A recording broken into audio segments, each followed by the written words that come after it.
नमस्कार। उत्तर प्रदेश की खबरों में आपका स्वागत है। मैं अश्विनी दीक्षित और आप देख रहे हैं के न्यूज इंडिया। फिलहाल वक्त हो चुका है खबरों का, उससे पहले रुक करेंगे हेडलाइंस की ओर। विधायक राजा भैया के पास हथियारों का जखीरा, पत्नी भवानी सिंह बोली मेरी जान को खतरा। कांग्रेस सांसद इमरान मसूद मामले में सुनवाई चली, सभी पक्षों को देना होगा जवाब। पीएम मोदी पर हेट स्पीच का मामला। 2 अक्टूबर को अलीगढ़ और 31 अक्टूबर को बस्ती में रलोद बनाएगा चुनावी माहौल। सरदार पटेल की जयंती पर सभी जिलों में मनाएगा एकांत दिवस। प्रयागराज से शिक्षकों का प्रदर्शन, पीएम को भेजा ज्ञापन, कहा स्कूलों में पढ़ा रहे शिक्षकों पर ना हो टेट की अनिवार्यता। यूपी में बिजली चोरी करने वालों की खैर नहीं, अब तैनात होंगे 168 पुलिसकर्मी, डीजीपी ने जारी किया आदेश। वक्त संशोधन अधिनियम पर एससी के आदेश का मौलाना फरंगी महली का बयान, बोले आशा का अंतिम निर्णय राहत वाला होगा। आप देख रहे हैं के न्यूज, खबरों का सारथी। रुक करते खबरों की ओर। मुख्यमंत्री योगी आदित्यनाथ ने लखनऊ में उत्तर प्रदेश विधान परिषद के सदस्य विशाल सिंह चंचल की उपस्थिति में गाजीपुर के सियाराम उपाध्याय के परिजनों से मुलाकात की। आपको बता दें कि इस मुलाकात के दौरान मुख्यमंत्री ने परिवार के प्रति अपनी संवेदना व्यक्त की। मुख्यमंत्री ने बताया कि इस दुर्घटना से जांच के लिए सीआईटी का गठन किया गया है। आपको बता दें कि उन्होंने कहा एसआईटी की रिपोर्ट के आधार पर आगे की आवश्यक कार्रवाई की जाएगी।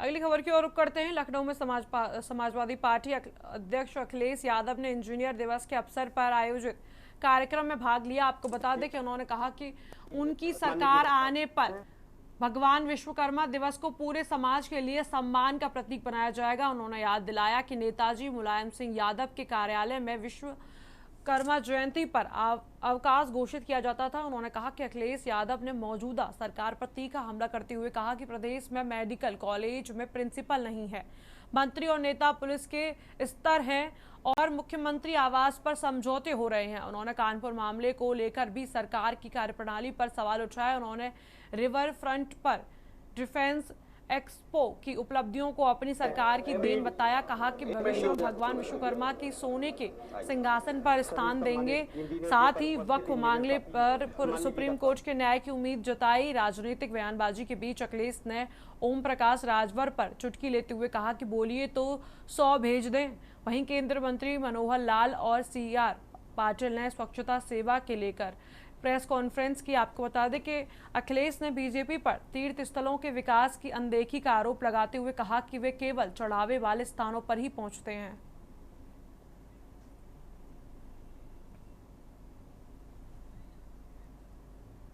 वहीं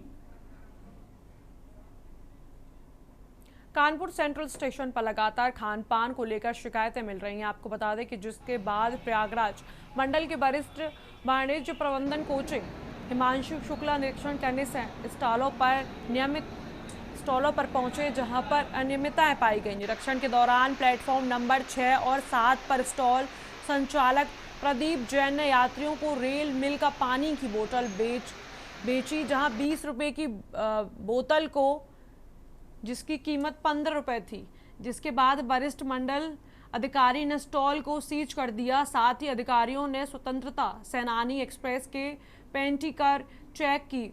पेंट्री को साफ सफाई ना होने के कारण पेंट्री कर मैनेजर के ऊपर जुर्माना लगाया गया। आपको बता दें कि प्रयागराज मंडल के वरिष्ठ प्रबंधक अधिकारी कोचिंग हिमांशु शुक्ला स्टेशन पर निरीक्षण पर निकले तो के न्यूज के संवाददाता से बात करते हुए बताया कि त्योहारों को देखते हुए रेल मंत्रालय द्वारा यात्रियों के लिए त्योहार स्पेशल ट्रेन चलाई जाएगी, जिसमें आने वाली भीड़ को किसी तरीके से नियंत्रण किया जाएगा और भीड़ को कहां पर होल्ड किया जाएगा उसका भी निरीक्षण किया। मीडिया से बात के दौरान उन्होंने गोविंदपुरी और कानपुर सेंट्रल स्टेशन पर स्टॉलों में ओवरचार्जिंग मिली, उन पर जुर्माना लगाया गया। साथ ही उन्होंने कहा कि कानपुर सेंट्रल स्टेशन पर किसी प्रकार की अवैध बैंडिंग नहीं होगी, इसके लिए हमने आरपीएफ को सख्त निर्देश दिए हैं।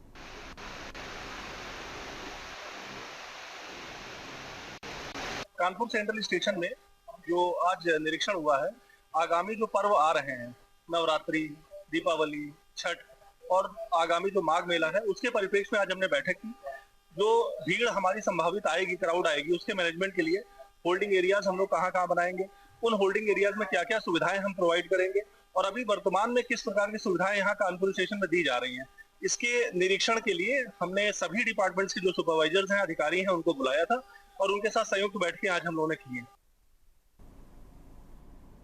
अगली खबर की ओर रुख करते हैं। गाजियाबाद हरियाणवी और देहाती फिल्मों में प्रसिद्धि पाने वाले अभिनेता उत्तर कुमार को शुक्रवार शाम गाजियाबाद के कौशाम्बी स्थित यशोदा अस्पताल में गंभीर हालत में भर्ती कराया गया। आपको बता दें कि पुलिस और अस्पताल सूत्रों के मुताबिक शाम करीब 5 बजे उनकी तबीयत अचानक बिगड़ने पर अस्पताल लाया गया, जहां उन्हें इमरजेंसी वार्ड में भर्ती किया गया। आपको बता दें घटना के बाद अस्पताल परिसर में उत्तम कुमार के सैकड़ों प्रशंसक और परिजन एकत्रित हो गए। उत्तर कुमार के रिश्तेदार ने गंभीर आरोप लगाते हुए कहा कि उनकी अचानक तबीयत खराब होने का मामला नहीं बल्कि एक साजिश है।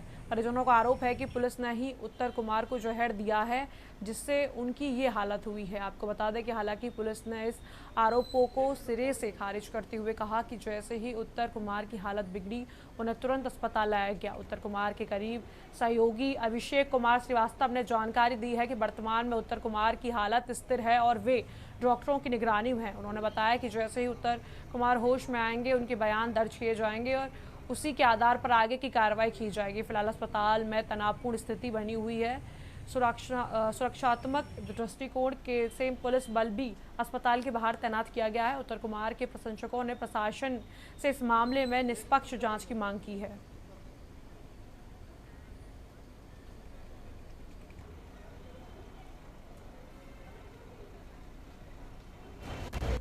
सोशल मीडिया के माध्यम से प्राप्त कतिपय भ्रामक वीडियोस जिसमें ये आरोप लगाया गया है कि एक व्यक्ति के द्वारा पुलिस कस्टडी में जहर खा लिया गया है के संदर्भ में अवगत कराना है कि आज दिनांक 15 सितंबर को थाना क्षेत्र शालीमार गार्डन की पुलिस टीम के द्वारा थाना शालीमार गार्डन पर दर्ज एक मुकदमे के संदर्भ में आरोपी व्यक्ति उत्तर कुमार को हिरासत में लिया गया। हिरासत में लेने के दौरान ही इनके द्वारा अपनी तबीयत खराब होने की शिकायत की गई, जिसके क्रम में तत्काल ही इन्हें हॉस्पिटल में दाखिल कराया गया तथा इनके चिकित्सकीय परीक्षण और उपचार शुरू कराया गया।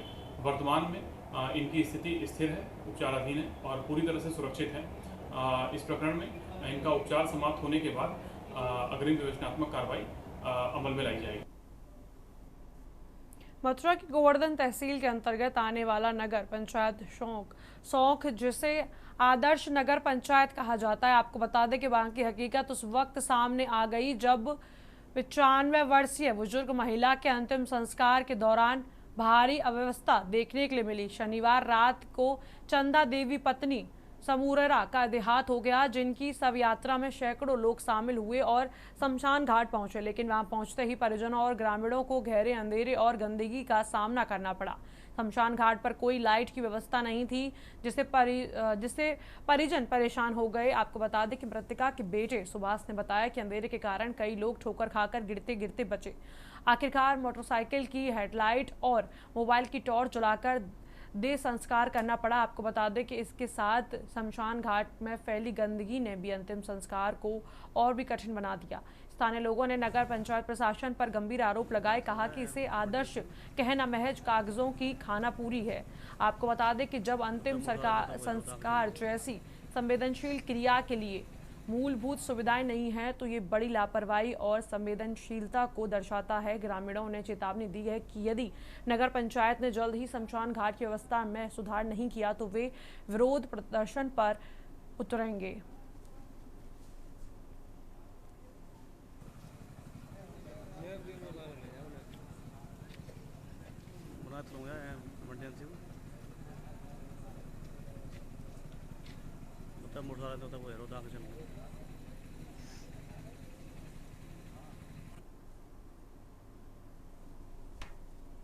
ज़्यादा खराब थी, गंदगी, विशेष गंदगी थी उसमें। और हम लोग वहाँ गए थे, हमारे कम 100-200 आदमी थे वहाँ। उन्होंने समझने की भाई इसमें बहुत गंदगी है, लाइट भी नहीं थी, बिल्कुल लाइट की समस्या ज़्यादा खराब थी। हमने टॉर्चों से, मोटरसाइकिल की लाइटों से अपना माँ का दाग तैयार किया। और साहब माँ क्या पटक भी लगी वहाँ पे और वैसे ज़्यादा परेशान से लाइट वाले सुनते नहीं है उस जगह की, गंदगी ज़्यादा फैली हुई है, कोई काऊ की सुनना ना है जहाँ वक्त हम वहाँ से अंधेरे में ही चले आए, फिर अपने घर आ गए साहब। जी, प्रशासन से कुछ कहना चाहेंगे? प्रशासन से ये है अगर आगे सफाई करवा में और वहाँ कुछ आदमी सौ रखते हैं वहाँ बेचारों वहाँ सफाई करते रहे। अगली खबर की ओर रुख करते हैं। समाजवादी पार्टी लोहिया वाहिनी ने जिला प्रशासन से नगर निगम सफाई कर्मियों की ड्यूटी टाइमिंग बदलने की मांग की है। आपको बता दें कि संगठन का कहना है कि वर्तमान में सफाई कर्मियों की डिजिटल फेस ड्यूटी सुबह 5:30 से शुरू होती है। खासकर महिला सफाई कर्मियों और उनके बच्चों को गंभीर परेशानियां होती हैं। आपको बता दें कि सपा नेताओं ने आरोप लगाया कि प्रदेश सरकार जानबूझकर दलित समाज और सफाई कर्मियों के बच्चों की शिक्षा को बाधित करने की साजिश कर रही है। उन्होंने चेतावनी दी कि ड्यूटी समय में सुधार नहीं हुआ तो जनता गुस्से में सड़क पर उतरने को मजबूर होगी। लोहिया वाहिनी के नेताओं ने कहा कि सफाई कर्मियों को स्थायी नौकरी न देकर ठेके पर रखकर शोषण किया जा रहा है। नगर निगम ने 3 श्रेणियों के अंतर्गत सफाई कर्मियों को रखा जाता है, लेकिन 8 घंटे से ज्यादा काम लेने के बावजूद उन्हें उचित वेतन और सुविधाएं नहीं दी जाती। अगर कोई कर्मचारी लगातार 3 दिन अनुपस्थित हो जाए तो उसकी जगह रिश्वत लेकर दूसरे सफाई कर्मचारी को भर्ती भी करा दिया जाता है।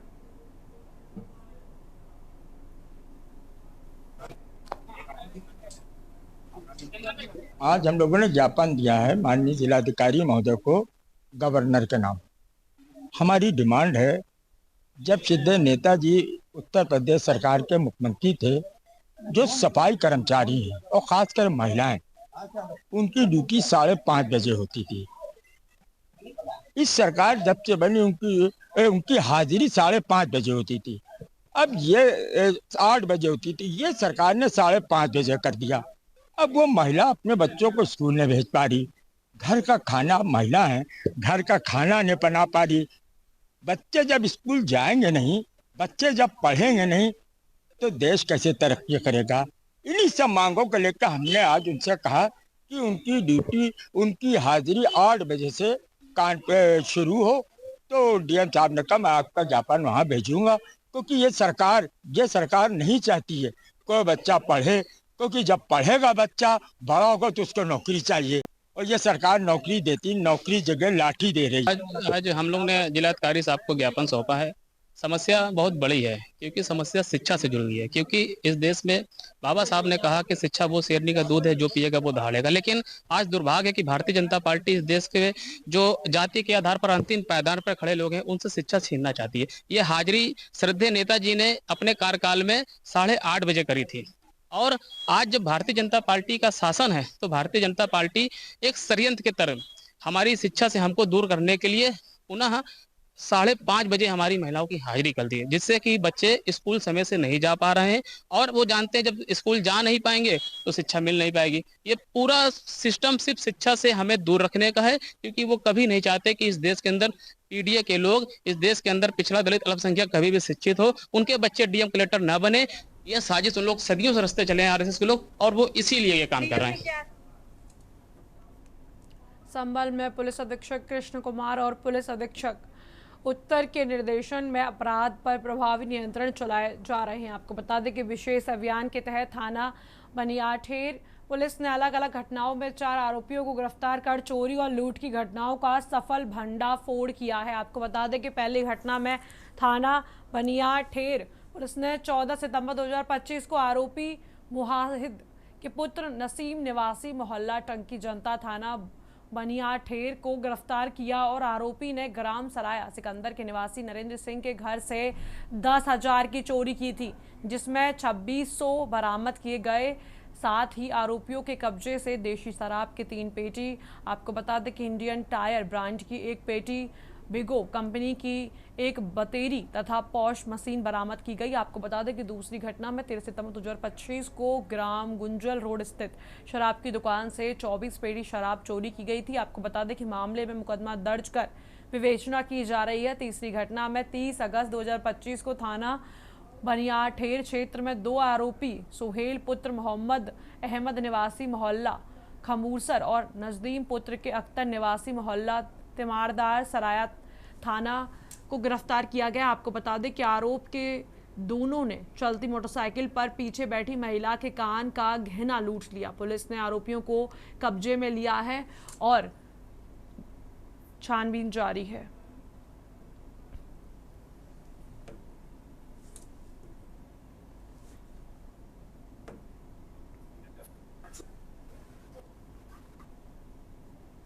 खबर बाराबंकी से है, जहां दबंग छवि बनाकर रंगदारी वसूलने के नायाब तरीका अपनाया जा रहा है। आपको बता दें कि दबंग पहले जमीनों पर अवैध कब्जा करते हैं, इसके बाद विवाद खड़ा कर असल मालिकों से कब्जा छोड़ने के नाम पर मनमानी वसूली की जाती है। आपको बता दें कि ताजा मामले में हथियारबंद दबंगों ने घर में घुसकर वृद्ध महिला से 5 लाख की रंगदारी मांगते हुए जान से मारने की धमकी भी दी। आपको बता दें कि एसपी को फरियाद सुनाते एक वृद्धा ने सुरक्षा की गुहार भी लगाई।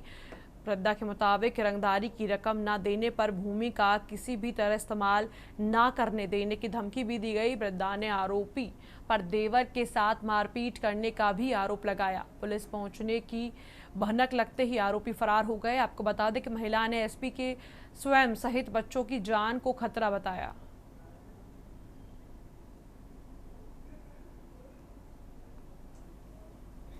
हमारी शमशान के पास, कब्रिस्तान के पास जमीन है, उस पर गुंडे ने कब्जा कर रखा है और बहुत परेशान कर रहा, बार बार धमकियां दे रहा है, मारपीट भी कर रहा है। देवर को भेजा तो उसने मारपीट भी किया और मामला बहुत उलझा रहा है। मैं ज़मीन बेचना चाहती हूँ तो बेचने नहीं दे रहा। क्या आप लोग को धमका रहा है? वो क्या मांग कर रहा है? कुछ आपने एप्लीकेशन जो दिया है उसमें इसका जिक्र किया है? इधर बहुत परेशान हो चुके थे, मुझे 5 लाख रुपए मांग रहा है। कह रहा है उससे पहले हम वहाँ पे हाथ भी नहीं लगाने देंगे, कुछ नहीं बनवाने देंगे और ना ही बेचने देंगे।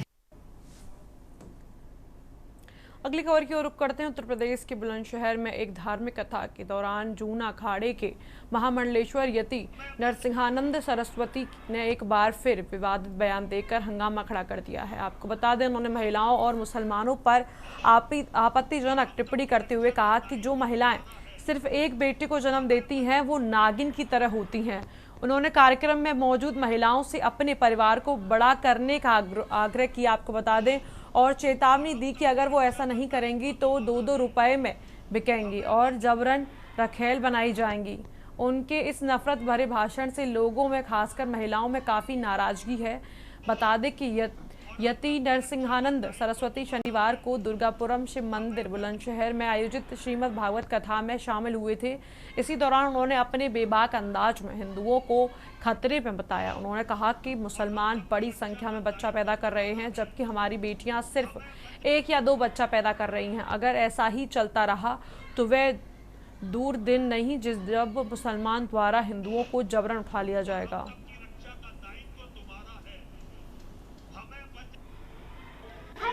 देखिए, जो उन्होंने कहा है, जो नागिन शब्द कहा है, संत के लिए तो बहुत ही सोच समझ के बोलना चाहिए, क्योंकि उन पर डबल जिम्मेदारी होती है। वो काम, क्रोध, लोभ, मोह सबका त्याग किए हुए होते हैं और फिर वो ऐसे शब्दों का यूज कर रहे हैं, तो ये गलत है। जब हम अपने लिए नहीं सुन सकते ऐसे शब्द जो अनाप शनाप, तो हम महिलाओं के लिए कैसे बोल सकते हैं? नागिन शब्द का जो उन्होंने यूज किया है वो बिल्कुल गलत है। महिलाओं के लिए नागिन शब्द यूज नहीं करना चाहिए था।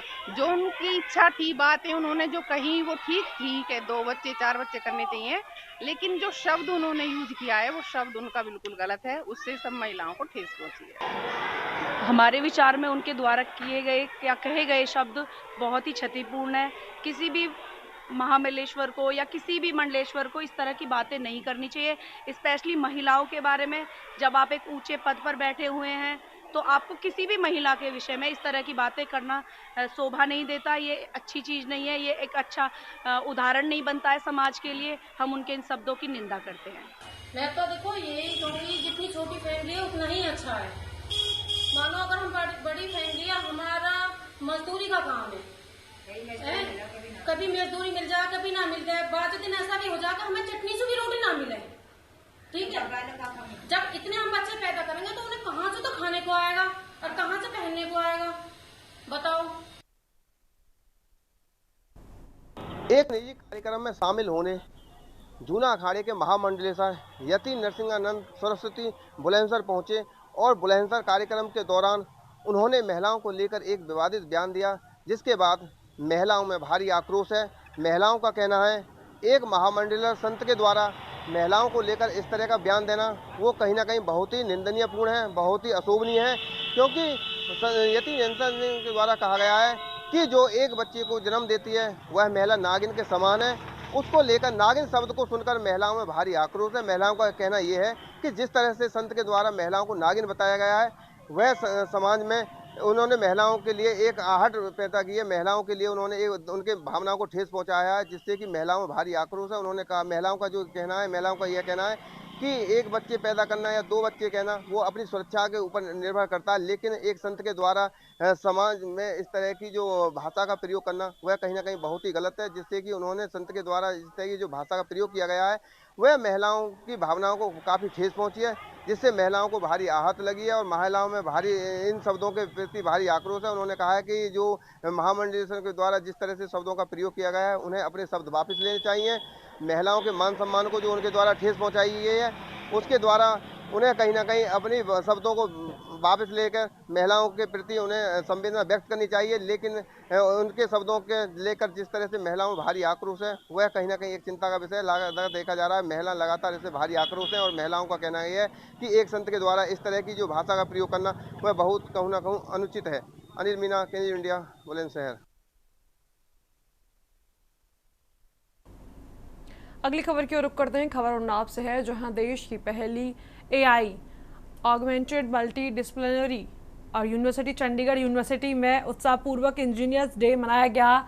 इसी सत्रों में आयोजित कार्यक्रम में इंडस्ट्री, एकेडमिक, संवाद और विधिवत रोचक प्रतियोगिताएं शामिल रही। आपको बता दें, कार्यक्रम का उद्देश्य छात्राओं में इनोवेशन और क्रिएटिविटी की भावना को प्रोत्साहित करना रहा। कार्यक्रम की शुरुआत दीप प्रज्वलन से हुई, जिसके बाद प्रोफेसर डॉक्टर अजय प्रसाद, डीन इंजीनियरिंग फैकल्टी ने उद्घाटन सत्र को संबोधित किया। आपको बता दें कि मुख्य वक्ता IIT कानपुर के प्रोफेसर डॉक्टर निश्चल वर्मा ने इंजीनियरिंग के बदलते स्वरूप और AI के युग में नए अवसरों की जानकारी दी। टेक्निकल डायरेक्टर PTEC इंडस्ट्रीज आलोक अग्रवाल ने कहा कि भविष्य के इंजीनियर्स को तैयार करने के लिए बेहद इंडस्ट्री एकेडमिक पार्टनरशिप अत्यंत आवश्यक है। आपको बता दें कि इस दौरान छात्रों को इंजीनियर्स प्रतिज्ञा दिलाई गई, जिसमें उन्हें नैतिक आचरण और राष्ट्र निर्माण में सहयोग देने का संकल्प लिया गया। पैनल डिस्कशन में कहा गया कि 2047 अमृतकाल की यात्रा में इंजीनियरिंग की भूमिका अहम होगी। आपको बता दें कि जिसमें AI का महत्वपूर्ण योगदान रहेगा, खासतौर पर हेल्थ केयर और ग्रामीण शहरी अंतर को कम करने का इसका बड़ा रोल रहेगा। टेक्नोलॉजी ने हमारी ज़िंदगी बदल दी है। AI टेक्नोलॉजी को और अधिक सशक्त बनाया गया। नई पीढ़ी केवल नौकरियों की ओर आकर्षित नहीं होगी, बल्कि असली ज़रूरत इनोवेशन पर भी काम करेगी। जो इंजीनियर्स की असली पहचान रहेगी, वे समस्याओं को पहचानना और उसका समाधान निकालते हैं। इसीलिए ज़रूरी है कि इंजीनियर सोचें, प्रयोग करें और इनोवेशन पर ध्यान दें। आज हमारे पास ऐसा इंफ्रास्ट्रक्चर है, जो सुविधाएं मौजूद हैं, उनका उपयोग कर AI के जरिए हम अपनी इनोवेशन क्षमता को और भी आगे बढ़ा सकते हैं। इस अवसर पर AI for India hackathon, poster quiz और डिबेट जैसी गतिविधियां भी आयोजित की गई। इस कार्यक्रम में यूनिवर्सिटी में प्रैक्टिकल लर्निंग, समस्या समाधान और उद्यमिता पर जोर देने पर प्रतिबद्धता को दर्शाया गया। इसके साथ ही विभिन्न स्कूलों के छात्रों को चंडीगढ़ यूनिवर्सिटी UP में स्थित AI एरिना में ले जाकर उन्हें नई टेक्नोलॉजी और आर्टिफिशियल इंटेलिजेंस के बारे में जानकारी प्रदान की गई।